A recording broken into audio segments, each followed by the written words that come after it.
سوال یہ ہے کہ حضرت ایوب علیہ السلام کو کیا بیماری جو ہے وہ لگی تھی؟ تو اس سلسلے میں یہ ہے کہ قرآن مقدس نے صرف اتنا کہا ہے کہ وَأَيُّوبَ إِذْ نَادَى رَبَّهُ أَنِّي مَسَّنِيَ الضُّرُّ وَأَنْتَ أَرْحَمُ الرَّاحِمِينَ کہ ایوب علیہ السلام نے اپنے رب کو جو ہے وہ پکارا اور یہ کہا کہ مجھے ایک تکلیف نے اور پریشانی نے چھوا ہے، اور فرمایا کہ انت ارحم الراحمین کہ اللہ تو ہی میرے اوپر رحم کرنے والا ہے، اور رحم کرنے والوں میں سے سب سے زیادہ رحم کرنے والی ذات تیری ہی ہے۔ تو اللہ رب العالمین نے کہا فَاسْتَجَبْنَا لَهُ فَكَشَفْنَا مَا بِهِ مِن ضُرٍّ کہ اللہ کہتا ہے کہ ہم نے ان کی دعا قبول کی اور وہ جو تکلیف ان کو پہنچی تھی ہم نے جو ہے اس سے ان کو نجات دی۔ اب یہاں اللہ رب العالمین نے بھی اس کی چیز کی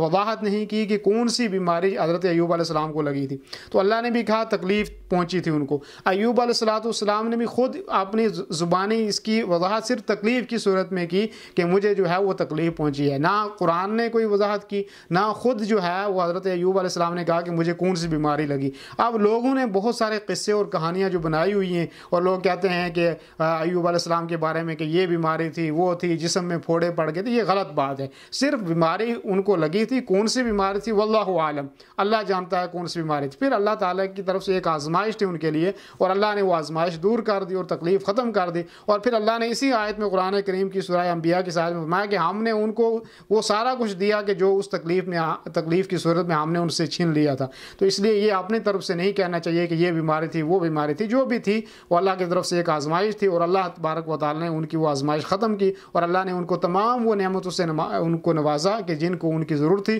اور اس سے بہتر اور اس سے زیادہ نعمتیں اللہ رب العالمین نے ان کو دی۔